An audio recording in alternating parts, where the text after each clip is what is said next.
여러분 안녕히 주무셨습니까? 우리가 잠든 사이 어떤 일이 있었을까요? 저희 굿모닝 글로벌과 함께 하시죠.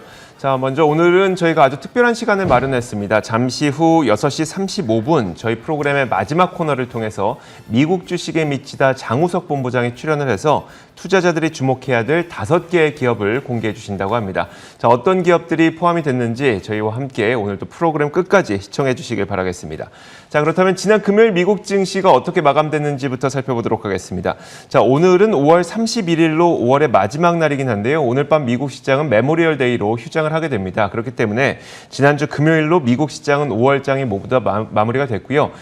다우지수와 S&P 500 지수는 지난 5월 한 달 동안 월간 기준 4개월 연속 상승으로 마감이 됐습니다. 반면에 기술주 중심의 나스닥 지수는 지난 5월 1.5% 하락으로 마감이 됐는데 그만큼 5월은 기술주와 성장주보다는 가치주와 경기 민감주가 강했던 한 달이었습니다. 자, 이런 가운데 지난 금요일 핵심적인 인플레이션 지표가 발표가 됐죠. 바로 연준의 정책 결정 판단 기준으로 작용을 하게 되는 PCE 물가 지표입니다. 자, 지난 4월 3.1% 오른 것으로 나타났는데 예상치였던 2.9%보다 높게 나온 것이긴 합니다만 시장은 크게 놀라진 않았습니다. 아무래도 그 이유는 지난 4월 개인 소비 지출이 0.5%로 시장 예상에 부합하는 수준인 것으로 확인이 됐는데 코로나 재난지원금이 종료가 되면서 소비가 둔화가 된 겁니다. 다시 말하자면 구조적인 인플레이션이 아니라 일시적인 인플레이션이었을 가능성이 높겠구나라는 인식이 확산되면서 PCE 물가 지표가 예상보다 높게 나와도 시장은 크게 놀라지 않은 것으로 풀이가 됩니다. 자, 종합적으로 봤을 때 5월 시장은 경기 민감주 위주의 강세가 나타났고요. 또 인플레이션 우려는 일시적일 가능성이라는 인식이 확산되면서 시장은 다우와 S&P 500 지수가 4개월 연속 상승으로 마감이 된 겁니다. 자, 몇 가지 특징적이었던 기업들도 살펴보도록 하겠습니다. 먼저 첫 번째 기업은 세일즈포스닷컴인데요. 실적 발표 이후에 지속적인 상승세가 기록이 되고 있죠. 주당 순이익은 1.21달러를 기록했습니다. 시장 예상치였던 0.88달러보다 훨씬 더 높은 실적을 기록한 것이기 때문에 어닝 서프라이즈를 나타낸 거고요. 연간 가이던스도 상향 조정하면서 지난 금요일 세일즈포스닷컴의 주가는 5.4% 올랐습니다. 자, 이어서 울타뷰티도 호실적을 기록하면서 52주 신고가를 기록했습니다. 자, 지난 금요일 주가도 5% 이상 올랐는데요. 잠시 후에 자세한 내용은 애프터마켓을 통해서 더 자세하게 짚어드리도록 하겠습니다. 자, 최근 레딧 관련주로 다시 한번 떠오르고 있는 AMC가 장 초반 38%까지 폭등하기도 했다가 장 중에 마이너스 5%로 하락 반전하기도 했습니다. 하루에만 거의 40% 넘는 급등락을 보였던 굉장한 변동성을 보였었는데요. 결국은 AMC는 1.5% 하락으로 마감이 됐습니다. 자, 다른 레딧 관련주들도 마찬가지로 장 초반에 급등을 했다가 강보합 내지는 약보합 이 정도에서 마감되는 움직임을 보였다는 점도 참고하시면 좋을 것 같습니다. 자, 이어서 상품 선물 시장도 보도록 하겠습니다. 자, 먼저 금값인데요. 금값이 지난 금요일에 0.4% 올라서 1,900달러를 회복했습니다. PCE 물가 지표가 시장 예상을 상회하면서 금값이 올랐는데 다시 한번 인플레이션 해지 수단으로 부각됐기 때문이었습니다. 금값은 0.4% 올라서 1,900달러를 회복했고요. 자, WTI 국제 유가도 보도록 하겠습니다. 자, 국제 유가의 경우에는 0.8% 지난 금요일에 하락했습니다. 다만 경제 지표에 호조세가 나타나고 있고 수요가 회복될 것이라는 기대감 속에서 주간 기준으로는 4% 넘게 올랐습니다. 자, 앞서 말씀드렸던 것처럼 오늘 밤은 미국 시장의 메모리얼 데이로 휴장을 하게 됩니다. 이 휴장 스케줄도 챙기시면서 대응하시길 바라겠습니다. 자, 이렇게 시장 전반적인 움직임 살펴봤고요. 애프터마켓 이어가도록 하겠습니다.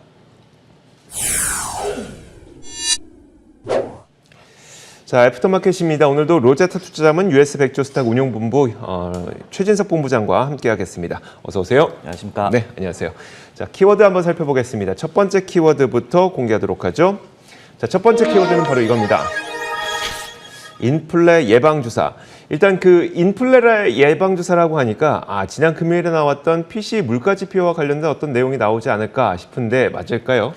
예상대로 좀 가파른 인플레이션 지표가 나왔습니다. 네. 하지만은 시장이 과거에 CPI 지표를 통해서 좀 예방주사를 맞은 덕인지 충격은 좀 미미하게 나타난 부분이 있었거든요. 이 부분을 좀 짚어보고자 하는데요. 지난주 금요일에 핵심인 미국의 이 인플레이션 지표가 발표가 됐죠. 4월의 개인 소비 지출, PCE 가격 지수가 YOY 기준으로 3.6% 상승했다라고 나왔습니다. 그리고 MOM 기준으로도 0.6%의 상승률이 나왔고요. 식품과 에너지 가격을 제외한 근원 PCE 가격 지수 같은 경우에도 YY 기준으로 3.1%가 상승을 하면서 컨센서스 2.9% 상승을 상회를 했고요. 참고적으로 이 PC 가격 지수 중에 근원 PC 가격 지수가 미 연준이 가장 신뢰하는 인플레이션 지표로 잘 알려져 있습니다.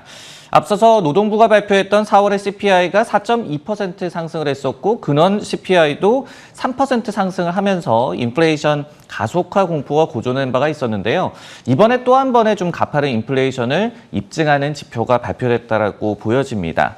제프리스 같은 경우에는 이와 관련해서 인플레이션 압박이 상황이 개선되기 전에 더 악화될 것이다라고 얘기를 했고요. 재화에서 서비스로 소비 지출의 그 축이 이동을 해야지 인플레이션 압박도 완화될 것이라는 분석을 제시했습니다. 와, 시장이 예상했던 것보다 그것도 그 연준이 가장 신뢰하는 물가 지표가 예상보다 높게 나왔음에도 불구하고 증시에 영향은 미미했다. 일단 뭐 시장 환경은 저희가 뭐 반갑게 받아들일 수가 있겠는데 그 이유를 좀 찾아봐야 될 것 같은데요. 말씀하셨던 것처럼 CPI 지표가 좀 예방주사처럼 작용을 했던 건가요? 일단은 보면은 증시뿐만이 아니라 국채금리의 이 변동폭도 굉장히 미미했어요. 네. 즉 시장에서 그다지 큰 반응을 보이지 않았다라고 정리를 할 수가 있을 것 같은데 물론 이제 컨센서스를 상회한 인플레 지표가 다시 한번 나오기는 했습니다. 하지만은 어느 정도 예견된 지표라는 점을 시장이 좀 이해를 했고 그럼으로 인해서 충격이 완화됐다라는 그런 해석이 많이 나왔는데요. 실제로 이제 소시에테 제네랄에서도 1분기에 국채금리가 급등을 하면서 이른바 긴축 발작이 이미 일어났다라고 얘기를 했습니다. 그러면서 예상만큼의 인플레이션이 나타난다라고 한다면은 실제 이제 연준의 긴축 정책이 나오기 전까지는 시장의 반응이 잠잠할 수 있을 것이다라고 분석을 했고요. 해리스 파이낸셜 그룹이라는 기관에서도 인플레이션이 좀 가속화되고는 있지만은 실질 금리가 여전히 낮은 수준이다라고 얘기를 했고 그러면서 연준 입장에서는 정책 변화에 대한 압박을 좀 줄일 수 있는 좀 좋은 상황이 이제 조성이 됐다라고 해석을 하기도 했습니다. 알겠습니다. 지난 금요일에 나왔던 우리가 가장 큰 이벤트 가운데 하나였었죠. 물가 지표가 발표가 됐지만 시장에서는 큰 충격을 받지 않았습니다. 그 내용을 전해드렸고요. 자, 이어서 두 번째 키워드도 확인해 보도록 하겠습니다. 두 번째 키워드는 바로 이겁니다. 자, 기술 테마 ETF에 대한 경고성 발언이 나왔습니다. 자, 아마 개인 투자자분들의 포트폴리오 가운데 웬만하면 기술주 혹은 기술주를 테마로 하고 있는 ETF 하나 없는 분은 거의 없을 것 같은데요. 자, 그런데 이런 투자가 위험하다는 경고가 나온 겁니다. 자, 아마 개인 투자자분들 가운데 뭐 클린 에너지 ETF라든지 아니면 사이버 보안 ETF, 전기차 ETF, 뭐 e스포츠 ETF, 여기에다 클라우드 컴퓨팅 ETF 이런 기술 테마 ETF 가운데 한 가지 정도 없는 분 없을 것 같고요. 이런 포트폴리오를 주로 짜고 있는 분들도 꽤 많을 겁니다. 자, 그런데 이런 펀드가 시장 수익률보다 훨씬 더 안 좋은 수익률을 가져다 줄 이런 펀드를 가입하고 있는 이유는 바로 시장 수익률보다 훨씬 더 좋은 수익률을 기록할 것으로 기대를 갖고 있기 때문에 이런 ETF들에 많이 들어가셨을 텐데 글로벌 펀드 평가 기관인 모닝스타에서는 이런 기술 테마 ETF는 시장을 아웃퍼폼하지 못하는데 수수료는 높고 실패율도 높다 이렇게 정리를 하고 있습니다. 모닝스타는 이들이 작년만 특이하게 좋았을 뿐이지 조금만 길게 놓고 보면 시장보다 훨씬 안 좋았다고 지적을 했는데요. 그 숫자를 한번 직접 보여드리도록 하겠습니다. 자, 바로 이건데요. 지난 10년 동안을 살펴봤을 때 일단 이런 테마성 기술 ETF 가운데 34%가 시장 수익률을 하회했고요. 그리고 심지어 이런 테마성 기술 ETF 가운데 3분의 1가량은 폐쇄가 되기도 했습니다. 쉽게 말하자면 상장 폐지까지 됐다는 얘기인데요. 자, 이렇게 실패한 확률도 높은데 심지어 수수료도 비싸다고 지적을 하고 있습니다. 우리가 대표적인 그 테마성 기술 ETF라고 볼 수 있는 ARK 이노베이션 펀드의 경우에는 수수료가 0.75%고요. 뭐 적게는 0.5%에서 많게는 0.7% 정도까지 수수료를 받고 있습니다. 이게 얼마나 비싼 건지 잘 감이 안 오시겠지만 S&P 500 지수를 추종하는 ETF인 IVV의 경우에는 수수료가 0.03%니까요. 여기에 비해서 거기에 많게는 20배가량 수수료가 비싼 겁니다. 그러면서 모닝스타는 이런 테마성 기술 ETF는 스토리가 재밌고 직관적이기 때문에 쉽게 투자하게 되지만 이처럼 리스크가 상당히 크다. 이렇게 경고를 내린 겁니다. 자, 본부장님, 아마 이런 기술 테마 ETF의 대표 주자격은 바로 ARK 이노베이션 ETF가 아닐까 싶어요. 우리가 시쳇말로 소위 물려있는 개인 투자자분들이 꽤 많을 것 같아서 ARK에 대한 이 월가의 최근 평가는 어떨까요? 네, ARKK 같은 경우는 최근에 그 성장주의 분위기가 일부는 좀 회복이 됐죠. 네. 그러면서 저점에서는 좀 반등을 했습니다. 하지만은 여전히 지난 2월에 기록을 했던 고점 대비해서는 약 한 30% 정도 하락한 상태가 전개가 되고 있는데요. 물론 이제 투자 컨셉이 굉장히 확실하고 그리고 변동성이 확대됐음에도 불구하고 기존의 전략을 좀 뚝심 있게 고수를 하고 있기 때문에 굉장히 뭐 시장에서는 여전히 좀 믿음을 갖고 있는 분들도 많겠지만은 최근에 조금씩 좀 외면을 받고 있다는 시그널이 나오고 있는 것 같아요. 두 가지 측면을 좀 준비를 해봤는데요. 첫 번째로 기관 투자자들이 이 ETF에 대해서 조금씩 좀 등을 돌리고 있는 것으로 나타나고 있습니다. 블룸버그에 따르면요, 이 블랙스톤 산하의 헤지펀드라든지 아니면은 발리아스니 자산운용 등의 유명 자산운용사 20여 개, 24이라고 이제 기사에서는 표현이 됐는데요. 이 같은 기관 투자자들이 1분기에 ARKK ETF에 대한 풋옵션을 매수한 것으로 나타났습니다. 근데 이제 통상적으로 ETF의 풋옵션을 매수하는 거는 시장의 좀 하락에 대비하기 위해서 패시브 펀드 위주, 인덱스를 추종하는 그런 ETF 위주로 이 해칭을 하거든요. 근데 이제 ARKK 같은 경우에는 기관 투자자들이 자금 흐름이 그동안 좀 과도했다라고 얘기를 하면서 이 풋옵션을 매수하고 있는 것으로 나타나고 있고요. 그리고 이제 두 번째로 전반적인 펀드 플로우도 좀 훼손이 되고 있는 것 같아요. 무슨 얘기냐면은 시킹 알파에 따르면은 지난 5월 26일까지 한 달간의 AUM 기준으로 순위 15개 ETF 운용사 중에 이 AUM 13위를 기록하고 있는 아크인베스트만 24.6억 달러의 자금이 순유출했습니다. 15개 운용사 가운데서 하나만 이 순유출했는데 그게 바로 아크인베스트였거든요. 이렇듯이 시장에서 조금씩 좀 인내심이 고갈되고 있는지도 모르는 그런 시그널이 나오고 있습니다. 그러니까요. 이런 변화가 일어나고 있다는 것이고 이게 뭐 이제 끝이다 뭐 이런 얘기는 아니에요. 다시 순유입이 나타날 수도 있는 거고 시장 환경 변화에 따라서 달라질 수 있는 거겠지만 지금 현재 상황에서는 말씀하셨던 것처럼 기관 투자가들도 풋옵션을 매수하고 있고 또 ARK에서 순유출이 일어나고 있고 이런 현상을 좀 짚어드렸습니다.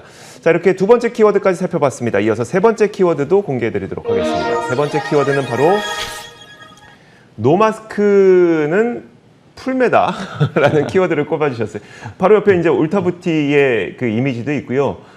그 오른편에는 이제 메이크업을 하는 이미지도 있는데 울타뷰티가 마스크를 벗으면 좀 수혜를 받게 되는 그런 기업일까요? 그런 것 같습니다. 결국 네. 이제 이 노마스크 트렌드가 세계 각지에서 조금씩 나타나고 있죠. 네. 그러면서 이제 여성들이, 뭐 남성들도 마찬가지고요. 맞아요. 화장을 조금씩 많이 하고 있더라. 이런 부분들이 울타뷰티의 이제 실적 발표에서 나타났던 것 같습니다. 미국판 올리브영이라고 이제 이해를 하시면 되겠죠. 울타뷰티라는 이 회사가 지난 목요일 장 마감 이후에 양호한 4월 이 결산 분기 실적을 발표를 했는데요. 그러면서 금요일 시장에서 5% 이상의 급등세가 나타났습니다. 동사의 매출이 19.4억 달러로 컨센서스 16.4억 달러를 대폭 상회를 했고요.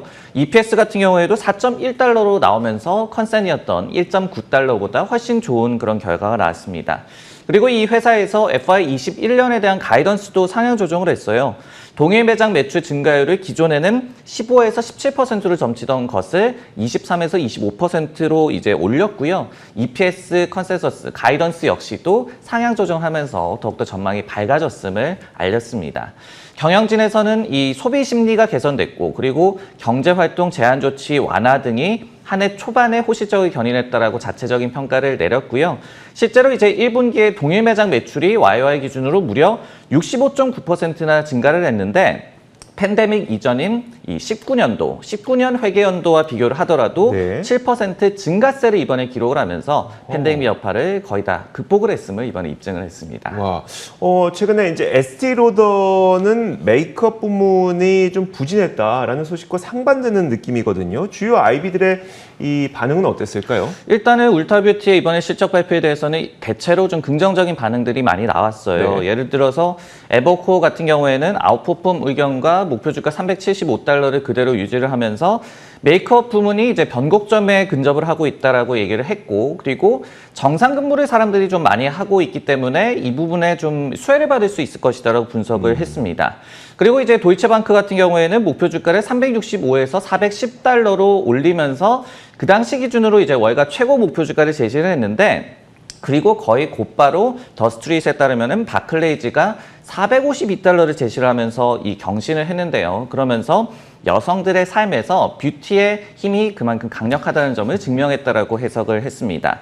근데 저희가 이제 5월 초에 에스티로드의 실적을 봤을 때는 네. 그때는 이제 메이크업 부문 부진이 전사 매출에 굉장히 좋지 않은 영향을 끼쳤잖아요. 그러니까요. 그렇기 때문에 뭐 1개월 사이에 뭐가 그렇게 큰 변화가 있었느냐라고 생각하실 수도 있을 것 같은데 당시에 이제 에스티로드 같은 경우에도 메이크업 부문의 매출이 YY 기준으로 11% 감소를 했지만은 그러면서 전사 매출의 미스를 야기를 했지만은 그때도 에스티로드에서는 호주라든지 중국 그리고 이스라엘 등의 상대적으로 경제 정상화가 좀 빠르게 이루어지고 있는 부분에서는 그리고 국가에서는 메이크업 부문의 회복도 가속화되고 있다라고 얘기를 했습니다. 그리고 경영진도 이제 하반기 또 상반기 후반으로 갈수록 메이크업 부문의 르네상스가 재현되기를 좀 기대한다라고 얘기를 했었기 때문에 큰 차이가 있는 것이 아니라 조금씩 시차를 두고 이제 노마스크 트렌드가 좀 확산이 되면서 메이크업 부문도 좀 점진적으로 회복되고 있다라고 이해를 하시면 될 것 같습니다. 시간차를 두고 1분기에 반영됐느냐 아니면 2분기에 반영될 것이냐 이 정도 차이만 있다는 얘기네요. 맞습니다. 그리고 이제 실제로 에스티로더의 실적을 보더라도